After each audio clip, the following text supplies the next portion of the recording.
Hey Toyota fans, welcome back to another Toyota Tuesday. This is our sixth episode, and I'm Brian from Sixth Gear Garage, and I have with me over here Clinton from Dirt Hey, Gear or Dirt Garage.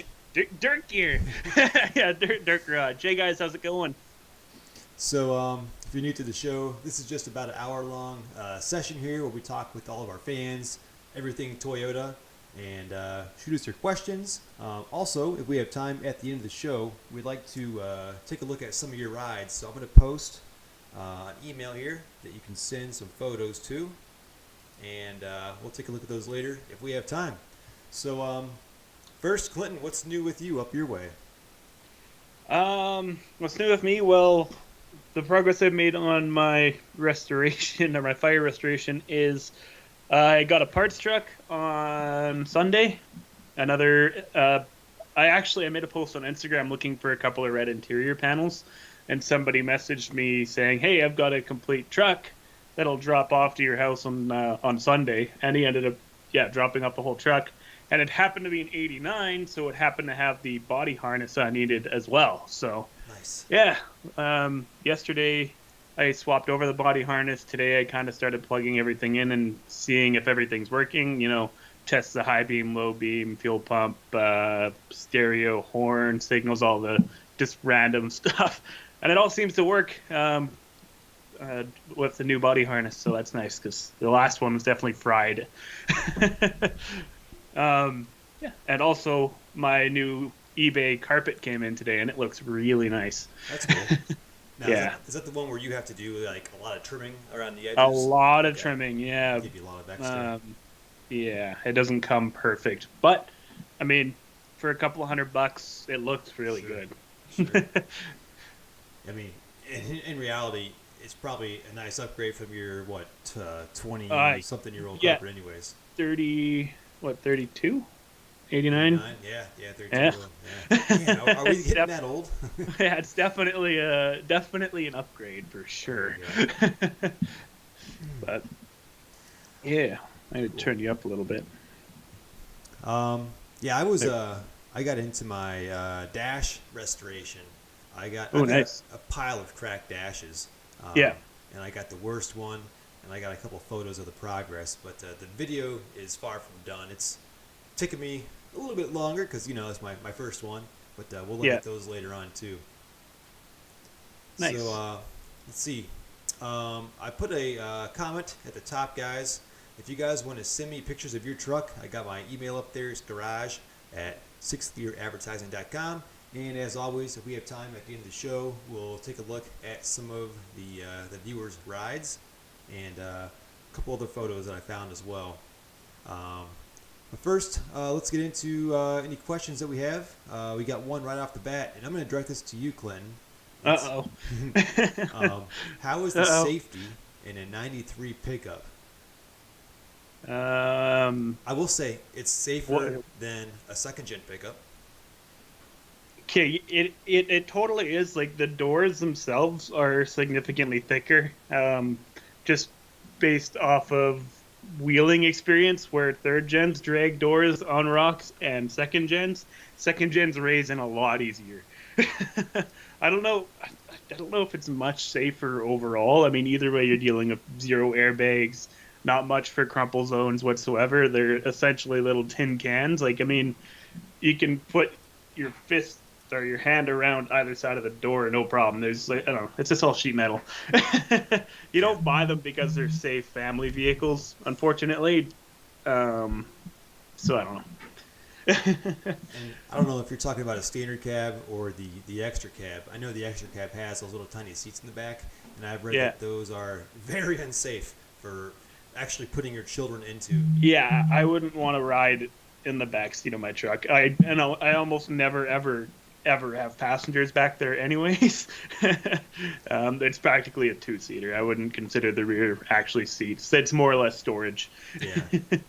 Well, in the between a second gen and a third gen, they did make those extra cabs an extra 6 inches longer. So that's how Yeah. they managed to get that little fold-down seat in the back of the third gens. Well, the third gen is actually a a 5-seater too. There's a third seatbelt in the middle of the bench. Oh, there's, I didn't know that. Yeah, so I would never want to have that many people packed in one of those. But yeah, it's there. You could potentially put 5 on my insurance. It says that it's a 5-passenger vehicle, I when in feel all reality, it's a 2. I feel so bad if there's like somewhere out there a family of 5 somewhere, and that's like Just their rolling daily in one of driver. these Yeah. tiny cabs. Especially if their kids are bigger. Yeah. But yeah, I know like in the '80s, I think Nissan had a King cab, and they actually had a back seat too. But Toyotas, they just had the little shelf in the back in the second gens. Yeah. I know like the old Rangers and the S10s, they had that little jump seat like on the side that flipped down. Yeah, that seems way less safe. That's so sketchy. Yeah. Yeah, I I've mean, ridden in one of those once when I was like a teenager because somebody I knew in high school had one, but it's not nice. yeah, it's gotta be the sketchiest setup ever. Yeah, I think I'd rather have the Toyota setup.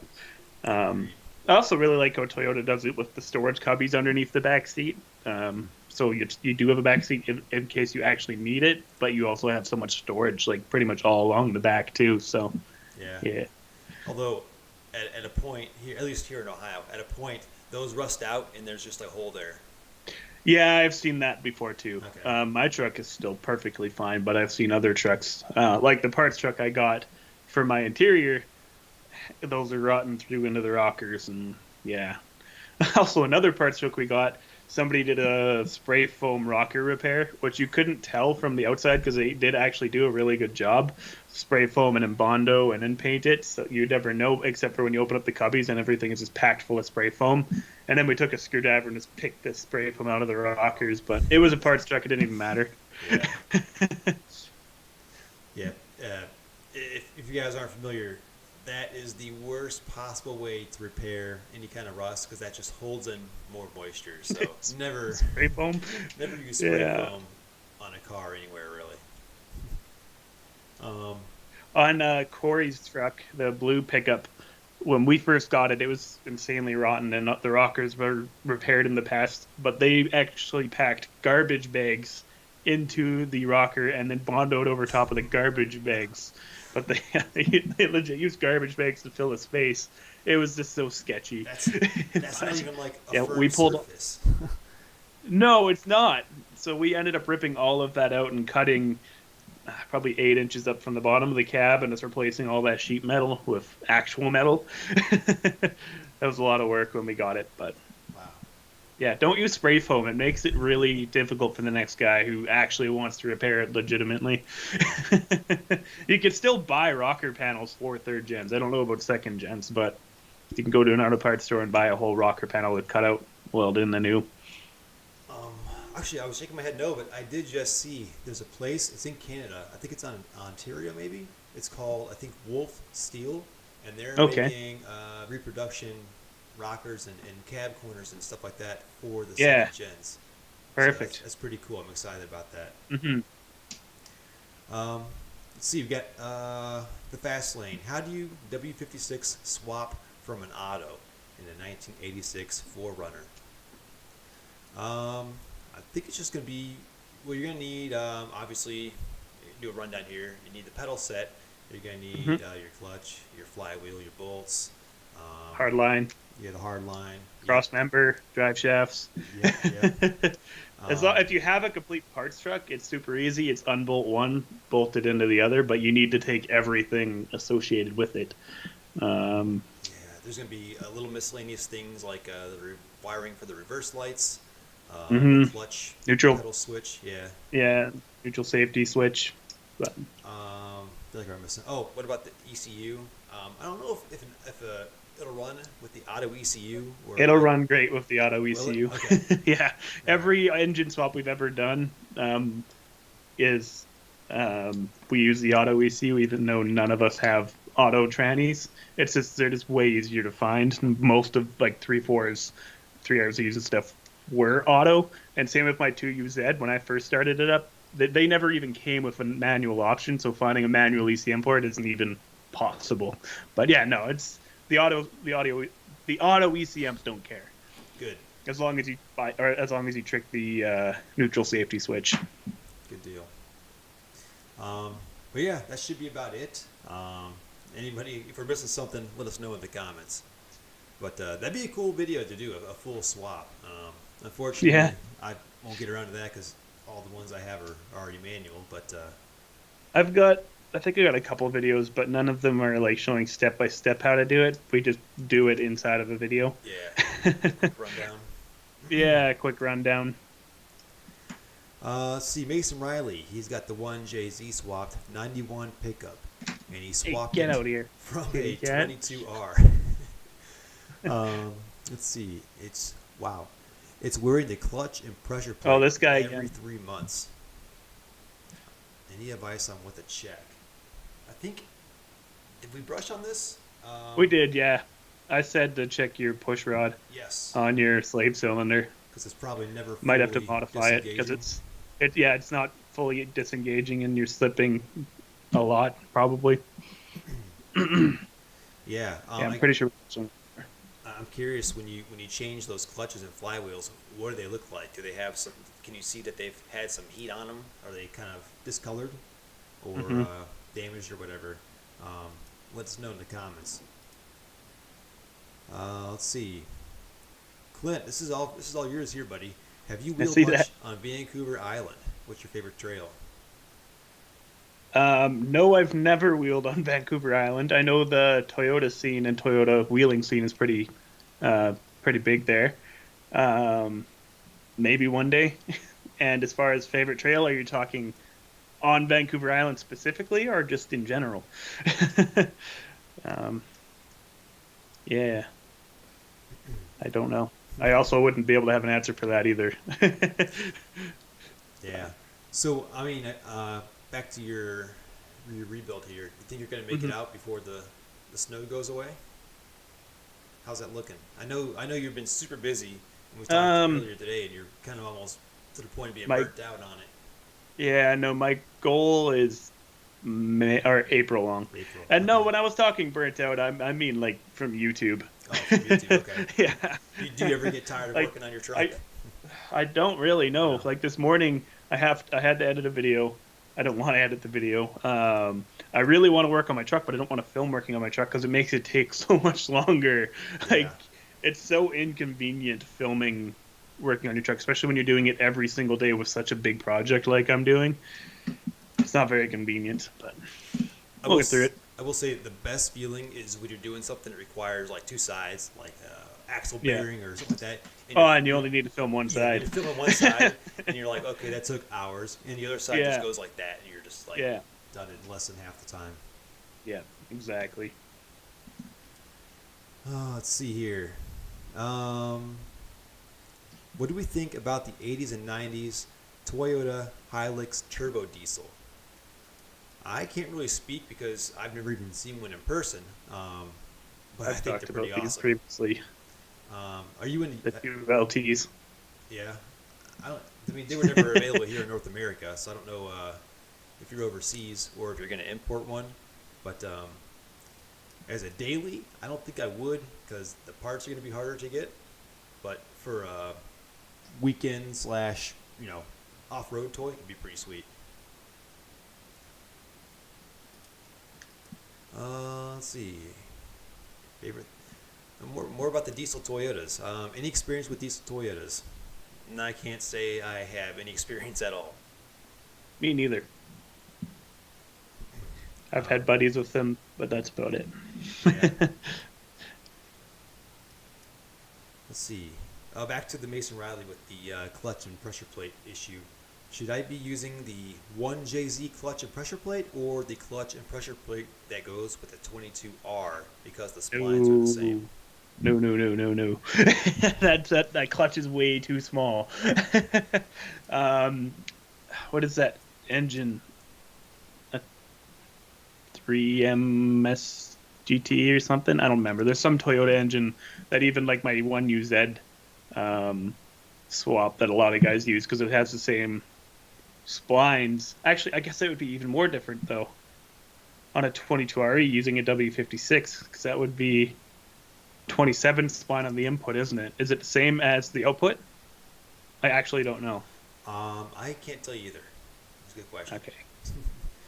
But Or 21 spine to 23. I don't actually know the difference.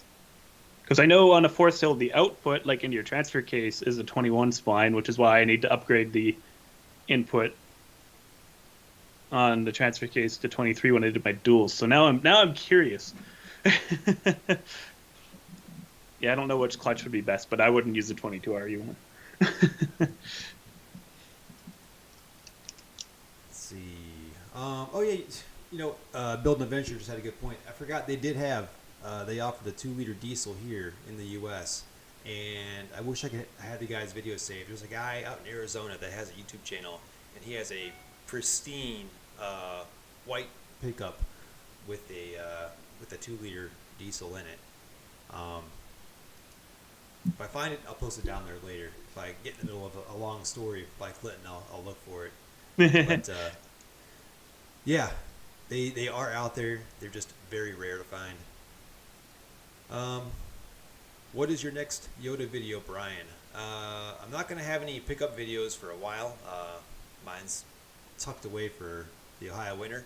But I've got a Land Cruiser video coming up on this week, on Thursday. And it's just going to be, it's simple. It's just putting a Class 3 trailer pitch receiver on it. I'm kind of like dry on the Toyota content right now, so I try and mix some in here and there. But it'll be probably another month before the weather gets warm. Don't give me that look, Glenn. What look? I was reading chat. When I said till the weather gets warm, you gave me that what? No, it wasn't on purpose. Also, the weather is warm. No, like we were like almost in summer. The weather's been positive temperatures all week. It's been nice. I should say warm enough for me to get out there and get wrenching. But fair enough. No, I'll get to back to some more regular Toyota content here soon. It's kind of in my dry season right now. I got to catch up on my other stuff whenever it's too cold outside. I did just buy a non-Toyota recently. I got an 88 Acura Legend off eBay for $350. So I'm going to have a couple of videos on getting that thing running. And I like it. Yeah. A non-Toyota. It's a non-Toyota. There's two different vehicles. There's a Toyota and then there's a non-Toyotas. Yeah. So I got to mix in some non-Toyota stuff here and there.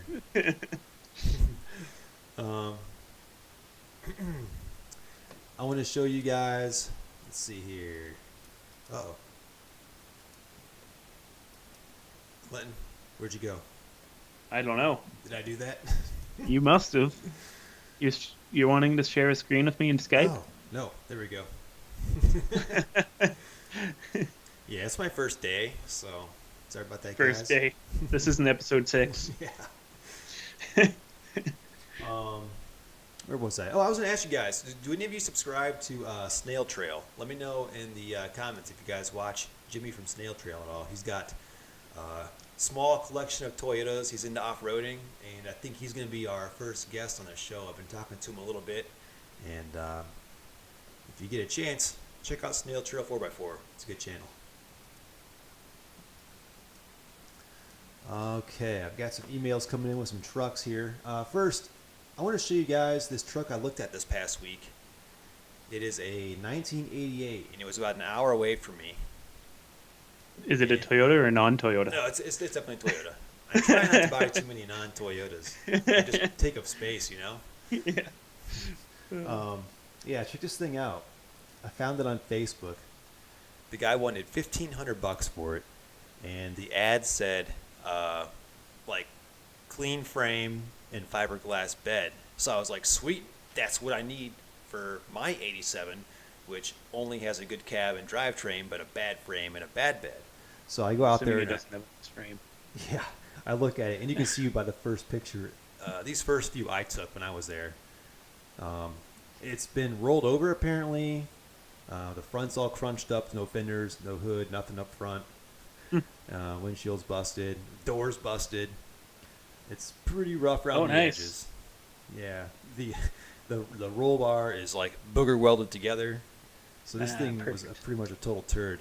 And the fiberglass bed is actually the same one that I have on my 85, which has the metal insert on the inside, on the walls and the floor and stuff. And that was so rusted that the bed sides were just like flapping like back and forth. So this thing was completely shot. So even a fiberglass bed can be destroyed by rust, at least if it's the one that has the metal on the inside here. This is where it was broken off, and the fiberglass was actually broken off here too. So I asked the guy, like, I told him this bed is junk, you know, like I have no use for this bed. The interior was kind of complete though, but I'm like, how much do you want just for the frame? And he said, oh, $1,000 just for the frame. I said, nah, this is not clean enough. You know, you can get $500 frames that look better than this down in Kentucky. Yeah, that thing doesn't look nice. No, I mean, don't get me wrong, it's better than most around here, but I couldn't cough up that kind of money for that. But if the bed was good, I probably would have bought it. And there's what was under the hood. It was missing the head. It just been sitting out in the open, so the engine was probably junk. You can tell. Oh, I want to talk to you guys about this too, right here. If you're a 22R or a 22RE owner, there will come a time, maybe, when you replace your head gasket or you pull that head off, and there is a hidden bolt inside the head when you pull off the valve cover. It's up in the very front, and that bolt goes straight down through the head into the top of the timing cover. And it's usually covered in oil, so you wouldn't know it was there if you didn't like have experience. And if you don't take out that bolt before you pull the head off, you will snap a chunk off of your timing cover, and that's exactly what happened here. So if you're ever doing that job, make sure you get some paper towels in there, blot off that oil, and find that bolt. That's exactly what this guy did. And I think he was just done with it at this point. I don't know if that was like the last straw or what. But yeah, that was my week. That was my week in the Toyota world, looking at another rusty turd. Meanwhile, Clinton got a nice successful find on a parts truck delivered, even better. So that's cool. Yeah. I mean, it's definitely a parts truck. It's a rotten frame, rotten cab, but the interior, which is all I needed, and the body harness is still in really good shape. But yeah. And yeah, the guy delivered it. He only wanted money for gas. That's cool, man. That's cool. They wanted the engine and tranny back, which is not an issue. So they said if I pulled it for him and gave him the money for the gas, then it's even, and that's a good deal. Yeah, for sure. So, I don't know, guys. What do you think? $1,500. Did I make the right? Yeah, I see.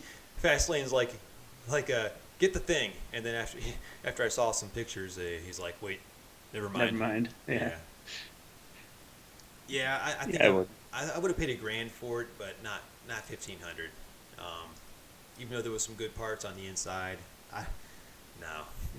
It was missing the power steering box and everything, so it would have been a pain to move and all that. So, Tom Jones, after packing the Burfields, what's the norm on knuckles? Fill them or not? What's your take on this? I always fill them about 3/4 of the way. You want to leave some space in the top, like some air space, because as those heat up as you're driving, that grease is going to expand, and you don't want to like overdo it and pack it too full and have that grease come out through your oil seals and your axle housing or anything like that. What about you, Clinton? What's your So watching your video on when you did burps or did the axle seal kit on the 80, one of my thoughts was, man, you use way too much grease in your knuckles, but I mean, that might just be me. Yeah. I put probably 1/3 of what you put in, but okay. I don't think it needs it as long as the burps themselves are packed really nicely. That being said, I'm into my front axle servicing it every few months, it feels, and it's always, every time it's scoop out the old grease, put in new grease, so that's part of the reason why I don't want to put nearly as much in, because it's just a waste. Right. Yeah. Yeah, those cans are like what, $8-10 for a yeah, 1 pound can, yeah, exactly. So and you could put a whole can of grease in one side if you wanted to. It would fit. Yeah, when I did the burf rebuild on my 80. In that video, I had two 1 pound cans. I used one for each side, Yeah, and a good part of the can was just packing the burf itself, and then the yeah, rest I just kind of slathered in there, um, to that fill it to that point. So, and then if you later on if you want to go and add more, all you gotta do is just get that 3/8 inch square fitting on the front hmm side out, and you can just pump it in there with a grease gun. But I've I never ever done never. that. No, I've never felt the need to. But once again, I'm into my front end so often. I don't Yeah. like maybe if it's like a daily driver that never gets off road, and I only had small tires on it, so it never wore out front parts or front end parts as fast as I do. But might be something worth filling up every year or so. But nah, I'm into it so much. So you're a pro right now. Like, how long would it take you to do that job? Oh, like 45 minutes to That's completely amazing. reseal the front axle. Yeah, Like new trunnion bearings and everything. that's pretty good. That's impressive. Well, that's another thing when you service something so often, everything comes apart so easy too. That's And true. you know all the little tricks and shortcuts to getting things apart as fast as you possibly can, right? So, Let's see, Bob Frazier. Every week, you're teasing me, man. You're telling me about all these mint trucks you see out there in Oregon, and I've actually got a picture of some pictures that Bob sent me here. Um, where was that? Here we go. I'm gonna jump over to my other screen here. Bob sent me this last week. Look at that. Just a pile of Toyotas, and there's no rust holes. That's all. I mean, there's some surface rust here and there, but look at those yeah, frames. There's no I'm looking at holes the in them. rockers They're not on broken. that red truck specifically, Yeah, and that's it's the just only one you can really see much on. But yeah, that just makes me sad, man. All those frames. There's got to be like 15, 20 frames there. That's what you get out in Oregon. You get a plethora of frames. So one good thing about living out that way, I guess. Um, yeah, his local yard sells frames with no rust for 500 to 750, loaded up on your trailer. Funny thing is, after you sent me that picture, Bob, I got on U-Haul and I figured, what if I flew out to the West Coast, rented a 20-foot box truck, and just packed it just full of yeah, rust-free parts, just stacked like I don't know 5 to bunch of 10 frames in there. What would bunch of doors and yeah, a just to couple the of beds if you can. yeah. I'll even strap some on the roof. Yeah, whatever you need to get all those rust-free parts back. Got a That'd be passenger sweet. seat. So I looked into it. I was serious. I was looking into it, and the cost for the U-Haul alone was like I think it was like 3,500 bucks to drive it one way from there to Ohio. So it's kind of like, I don't know, man. I mean, it's not worth it yet. If I have like a CDL and I had like a 18 wheeler with a 50 whatever 4 foot flatbed, maybe then I'd do it. But U-Haul wouldn't quite be worth it.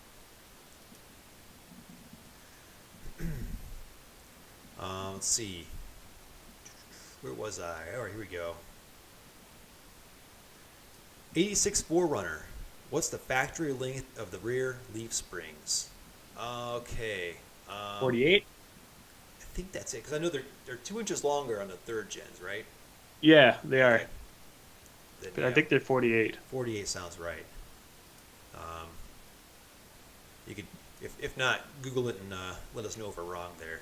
Yeah, I know if you Google Toyota leaf spring lengths, I think there's a pirate forum where somebody's just listed every single gear and every single length.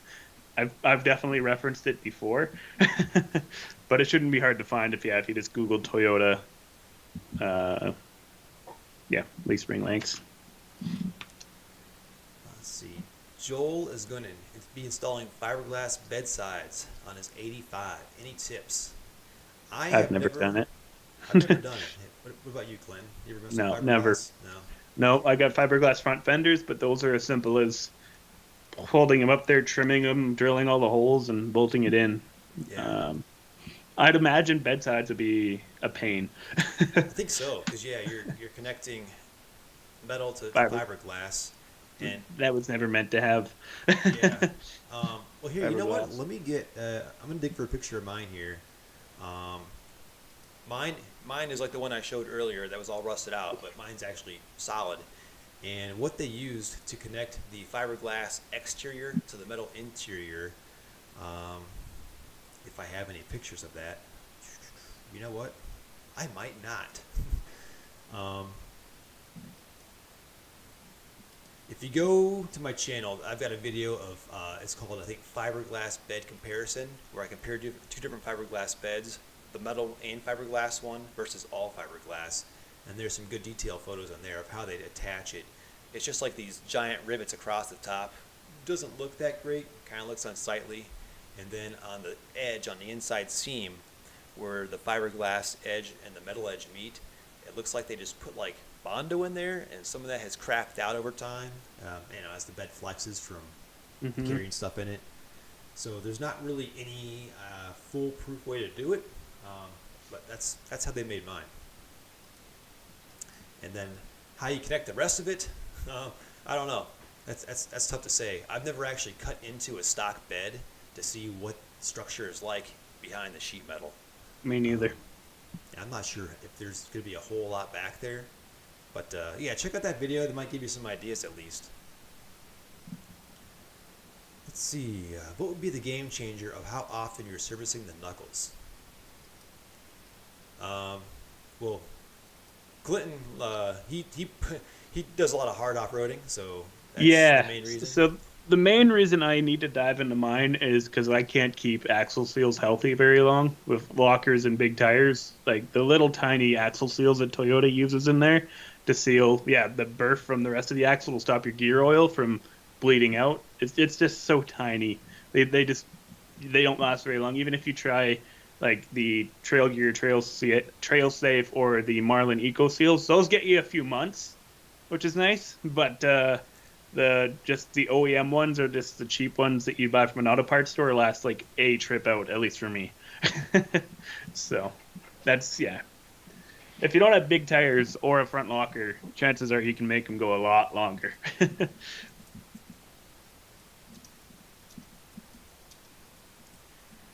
All right. Sorry, guys, I was digging up that link for you. Here we go. This is, I think, a no-brainer for Clinton here. Thoughts on fixing up my 3.0 and replacing the head gasket, or swapping in the 3.4 I have sitting in my shop?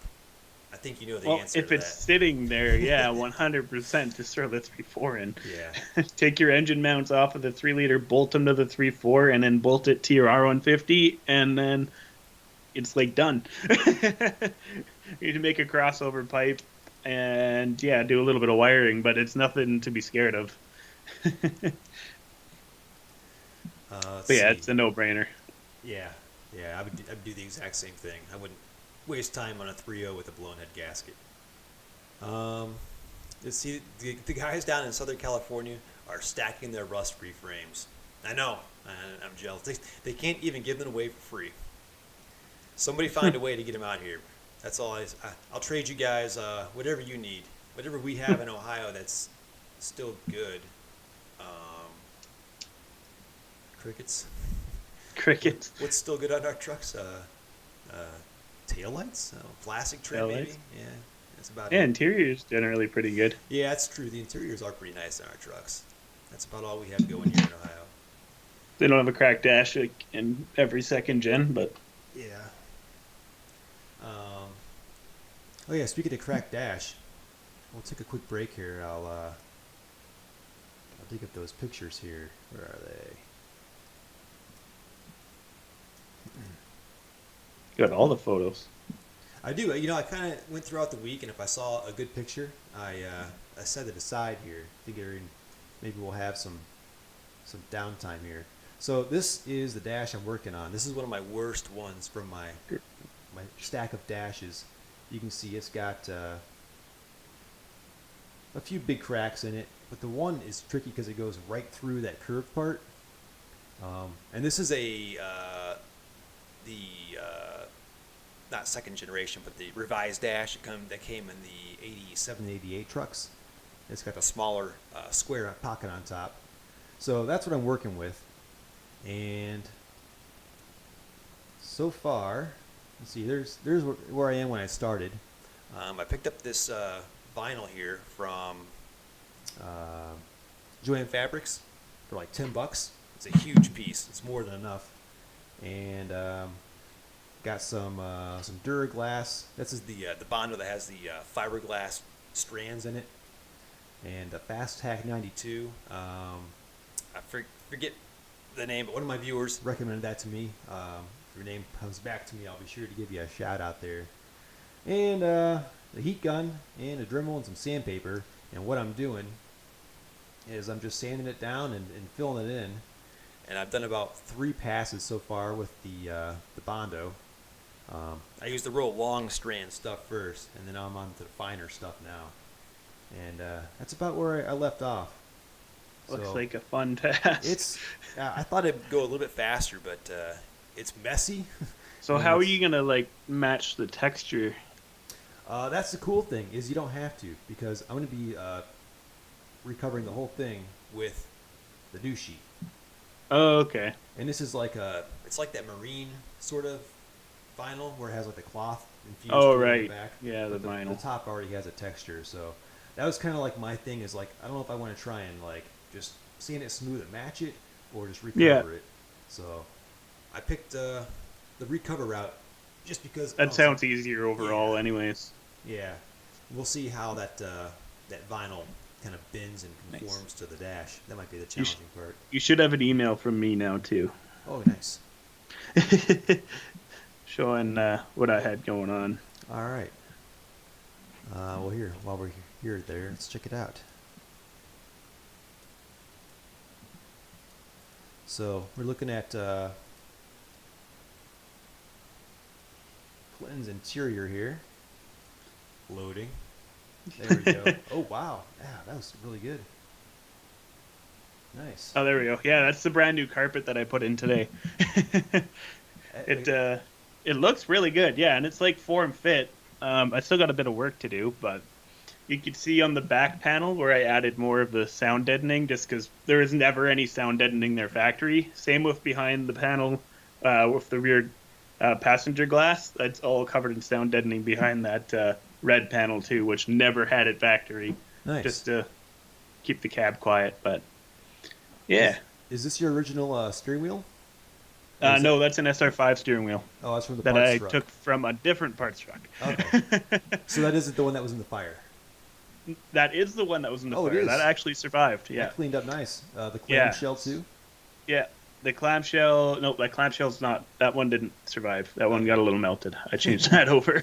Okay. The gauge cluster mostly survived. At the top corner, it's definitely burnt. The plastic is a little melted, but overall the cluster did survive.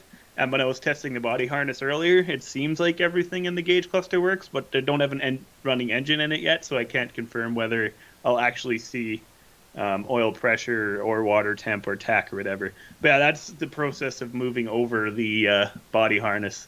I see. Man, that doesn't look like a fun time. It's not actually. Yeah, it's not a very fun task.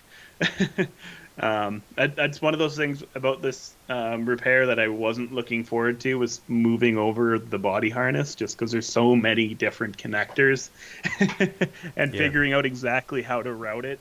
That's like factory was also a tricky part. But yeah, today I got it all plugged in and tested, and everything seems to be working good. So nice.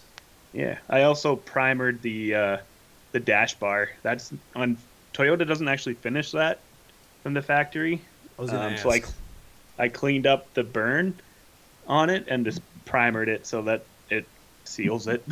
Yeah, because I've never seen one that didn't have like surface rust on the whole thing. Yeah, I sanded it down and primered it. It's also really grubby in that photo from my dirty fingers from working on it, but whatever. It's hidden behind the dash. Nobody's ever gonna see it. Yeah. No, looking good. That's pretty good progress. Yeah, it is pretty good progress. I'm super happy with how it's turning out. The windshield should be in later this week too. Cool. And hopefully my engine shows up this week. That would be great. Let's see, where were we? get off track here. I lost my. Okay, here we go. Oh, Bob. Bob let me know my plan won't work. The yard said you need a trailer because they won't load it into a box. So he already checked for me. So my U-Haul plan is a no-go for sure. Let's see. Yeah, I do like the Spanish. Driving one, towing two full of parts. I've seen that before. Let's see. Y'all ever watch Turbo's Toolbox? He has a pretty good build. No, I'll have to check that out. Let's see. Did fiberglass quarter panel on an 89 4Runner. Many clamps. Test fit many times and used quality bonding product. He only used rivets on the bottom where it's out of sight. So there you go. Paul Thompson gave some insight on attaching the fiberglass panels there. Let's see. Do we still like the front E-locker install? Considering this on my solid axle swap build. Yes. Would you do that again over something like a Harp E-lock? I would put an E-locker in pretty much everything up front. It's just the best. It's reliable. It works. It's a selectable lock, so you can be off on the road, and won't be wearing out your steering parts unnecessarily off-road when you don't want to use it. It's an OEM Toyota product, so you know that it's going to be good for and good and reliable, anyways. I missed you, Galvin. He says, how's the ice maker working in the Land Cruiser? You know, to be honest, when I got it, I was like, sweet, it's got a ice maker in the center console. Like, I'm gonna use this thing all the time. Like, I don't know, but I've really only used it one time, and it took more of a gimmick than anything. You know what? I think if I lived in the right region, maybe. But now, whenever I go somewhere and I have a cooler and there's beer in it, I just throw snow in the cooler. So I do that a few months out of the year. But the problem is, I think it takes so long to make ice cubes because it was originally R12 and it's been converted to R134A, which isn't quite as efficient. And I think that might be why it took like close to an hour to make ice cubes. So it might have something to do with that.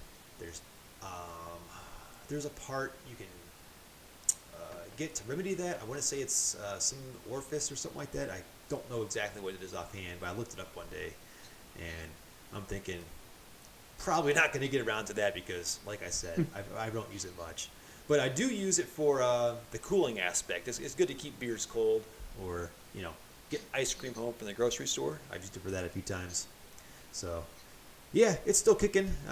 Just don't use it all that often. Plus, when you use it, it's not electric. It actually uses, like I said, the Freon from the AC unit.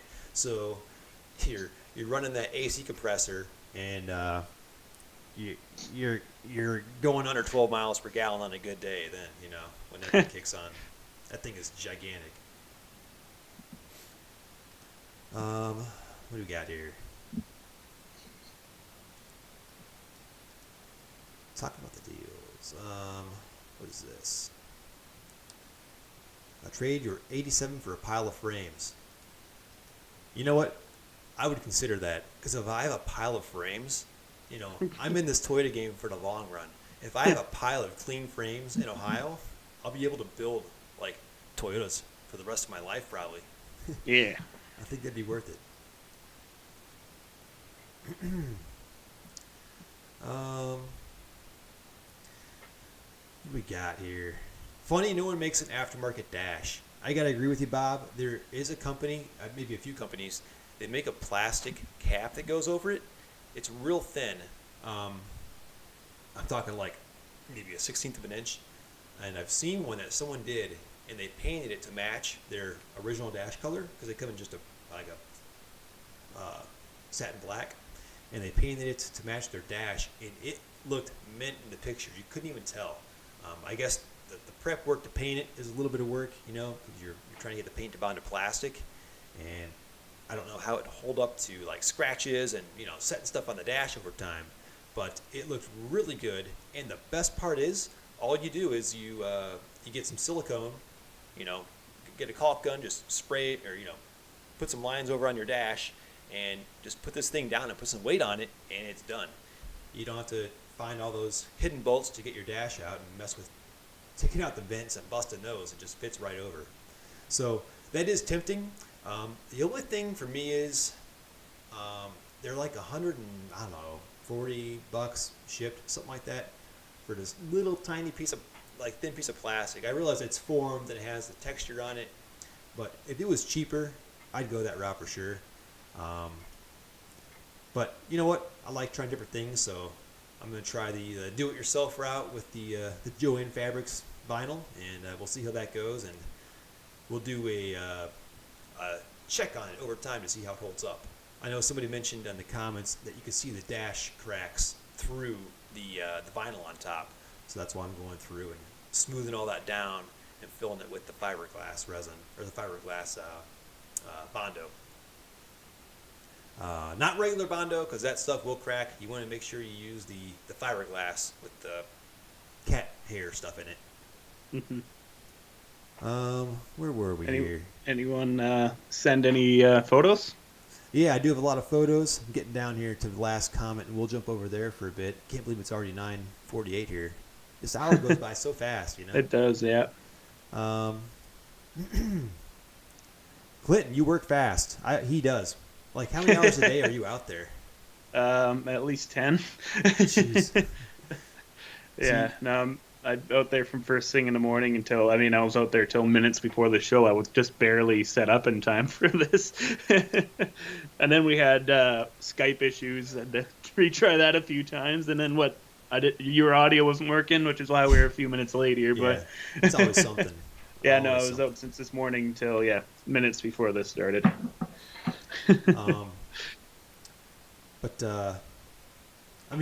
When you're out there for 10 hours a day, right now, are you just ready to crash and go to bed? Like, if I work 10 pretty hours well, a day, I'm like, yeah. physically I'm drained. so beat at the end of every day lately.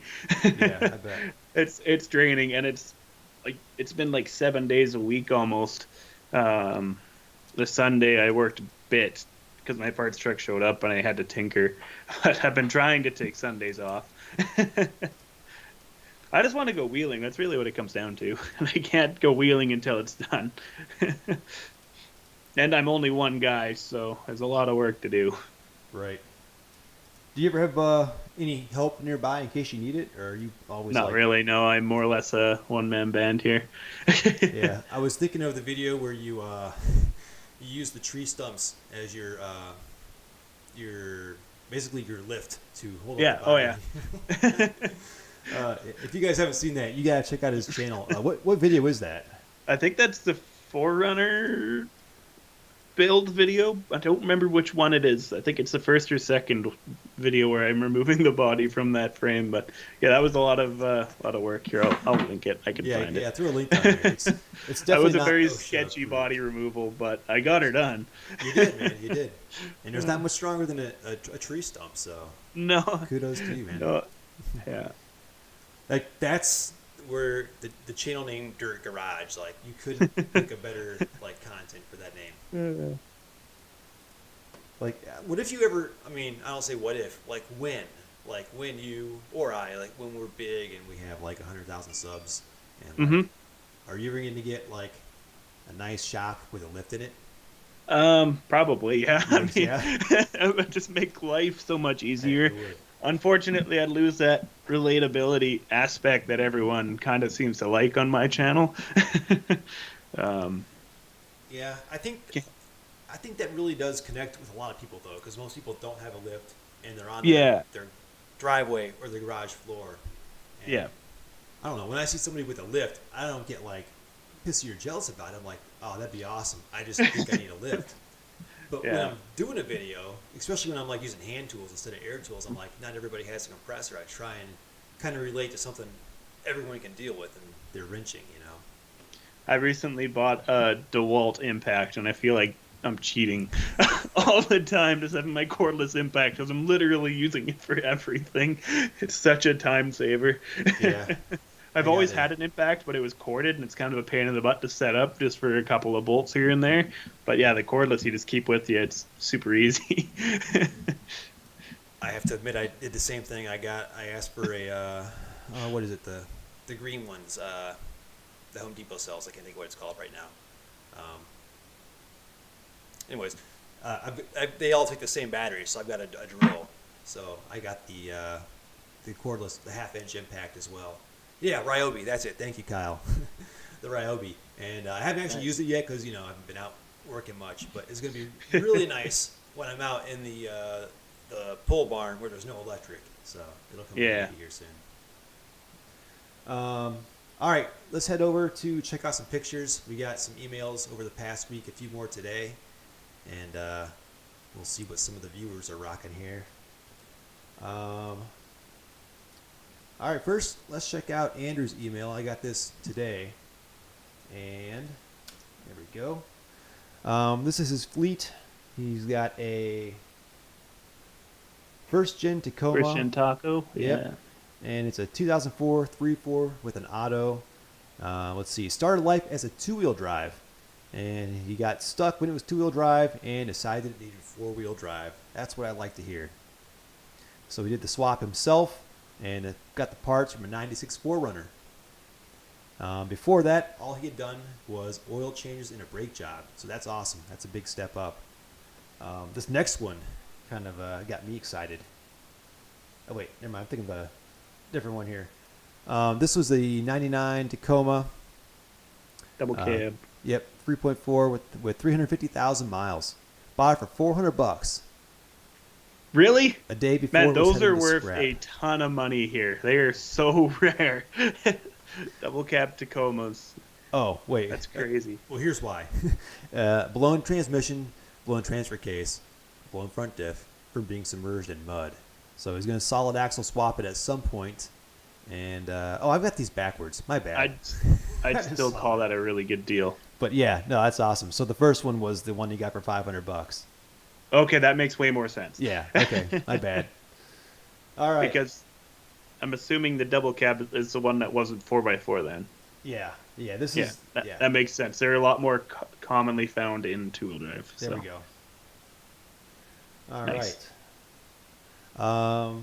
I didn't get a description on this one. At least if I did. Another two-wheel drive. Yeah, another two-wheel drive. Still two-wheel drive.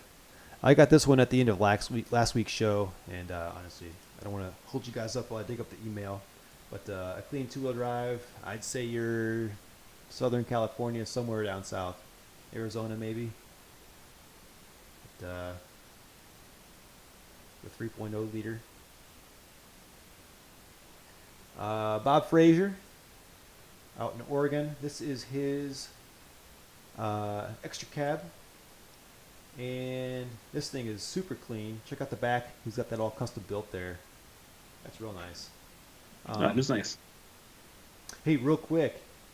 We talked about this last week a little bit. I'm not knocking on you, Bob. This truck's super clean. But this is a cap from a different truck that isn't made to go on the extra cab because of that degree there.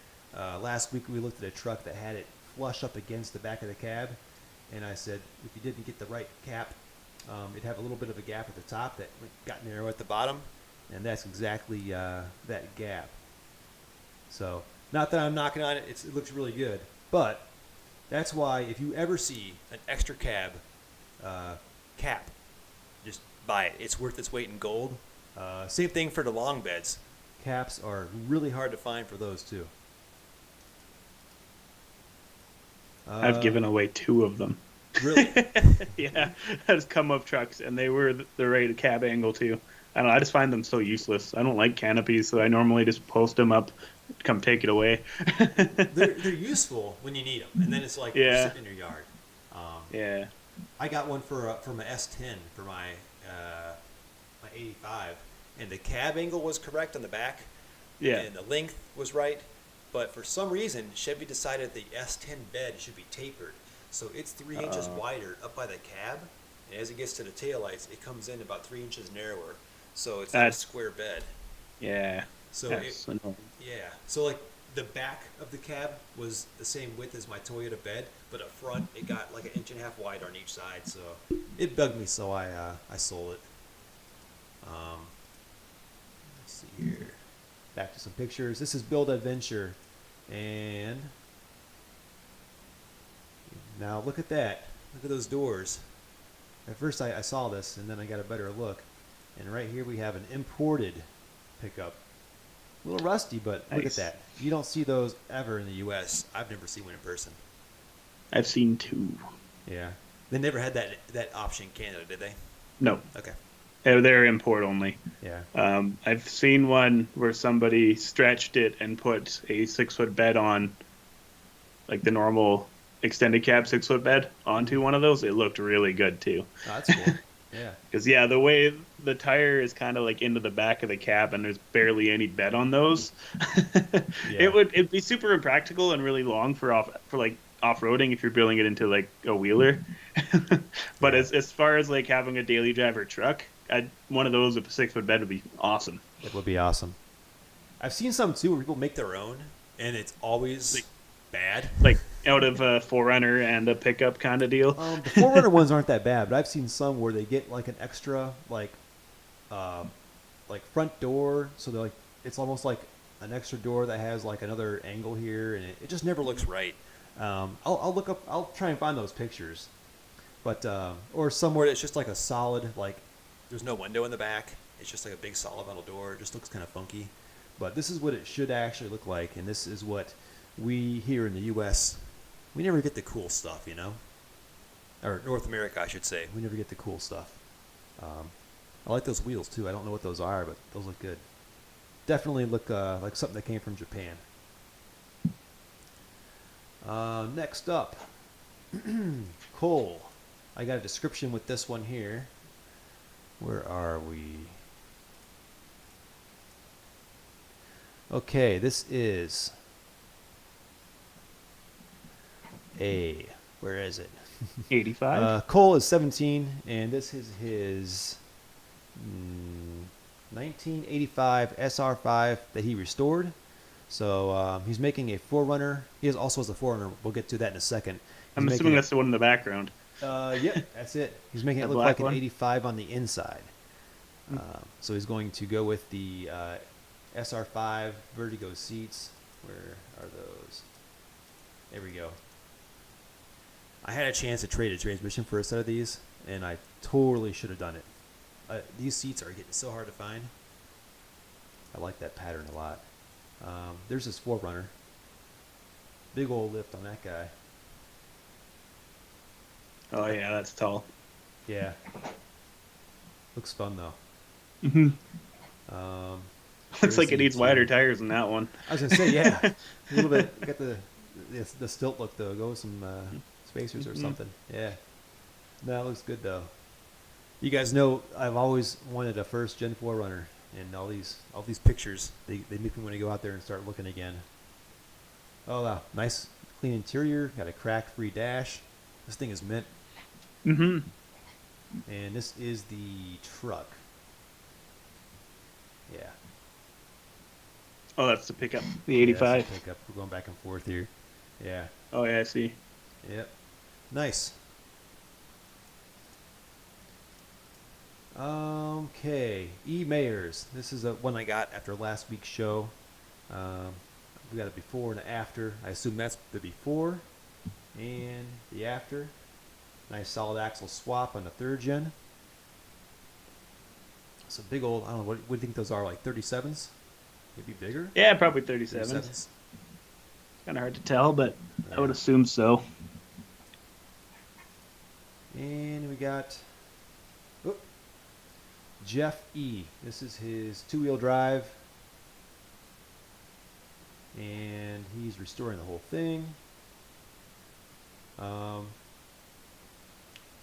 got a question here. Are those Chevy S10 Steelies? Because if so, those are a different bolt pattern. Those are a 5x120. So I don't know how you got those. Maybe you use wheel spacers or adapters. I don't know. Wheel adapters, yeah. Okay. Who knows? Yeah.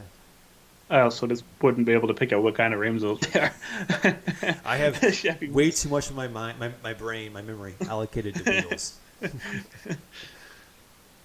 Um, oh, okay. This is a question I got. I'm gonna pull this up. Mark from down in Texas, he's got an oil leak. He just had his rear seal replaced, and it's dripping again.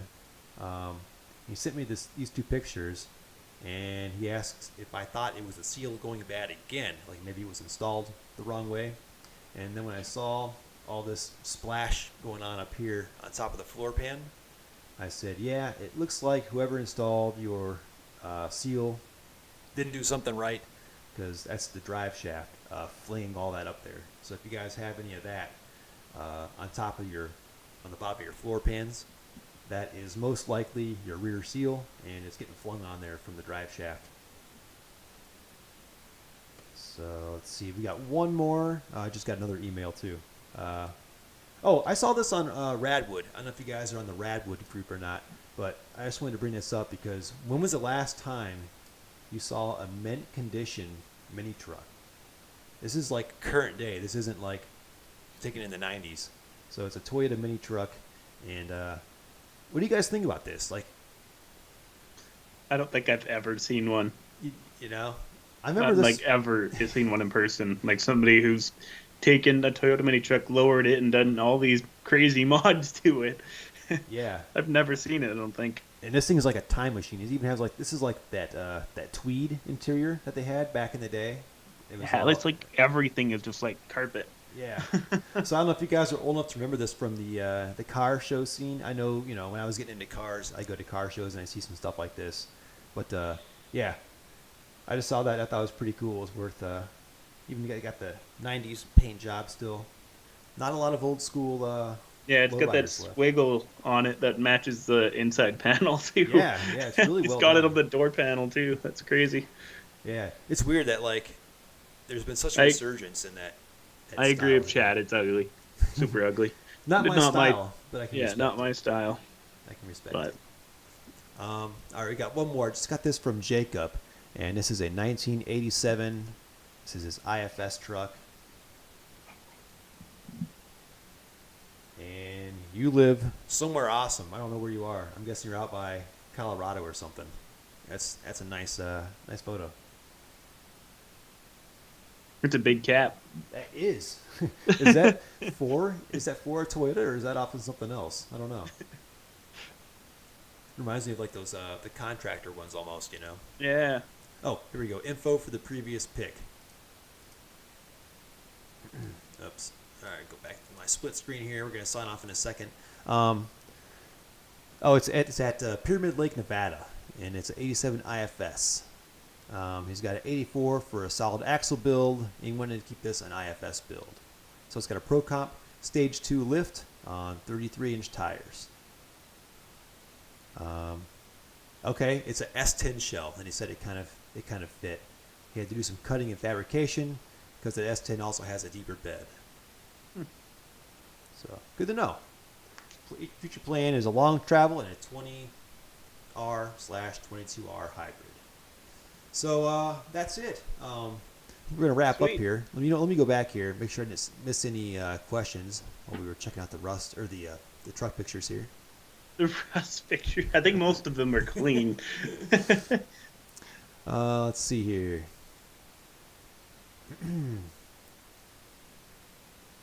Come see me. Okay, someone's up in Michigan. You got door skins to put on the rear and have front door to paint. That's actually a good point. Building a venture, I had a set of doors that had rust along the very bottom edge. And, obviously, there's no one wants a rusty door. So before I scrapped them, I cut out the entire center section of the door where it had that body line going through it. And ended up giving that to a guy who was trying to do some rust repair on his 4Runner because his back quarters had some rust there.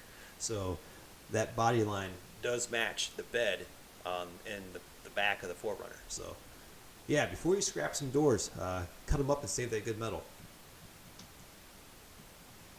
Thoughts on a 97 Nissan King Cab? Don't know anything about them. So Me neither. yeah. I know that the ones from the 80s are pretty cool because they had the windows that like went up over the top of the roof. I don't know why. I think that's a really cool design. But don't know much about the 97s.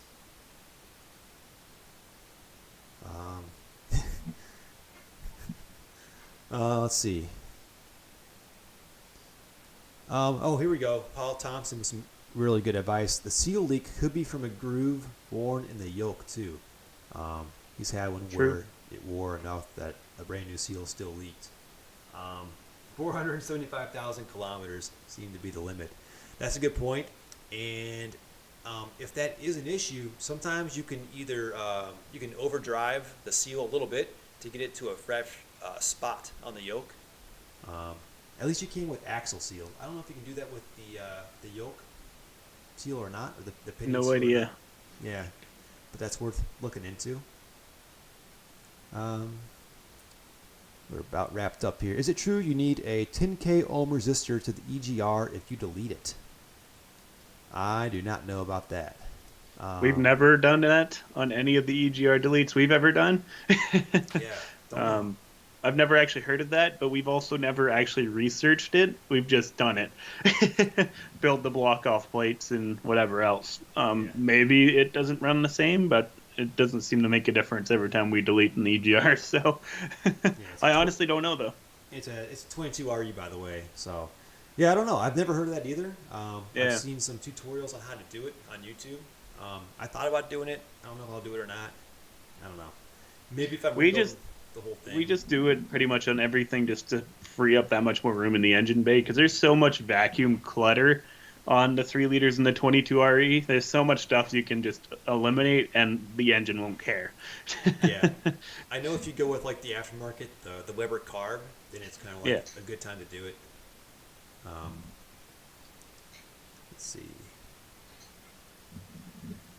Tom Jones.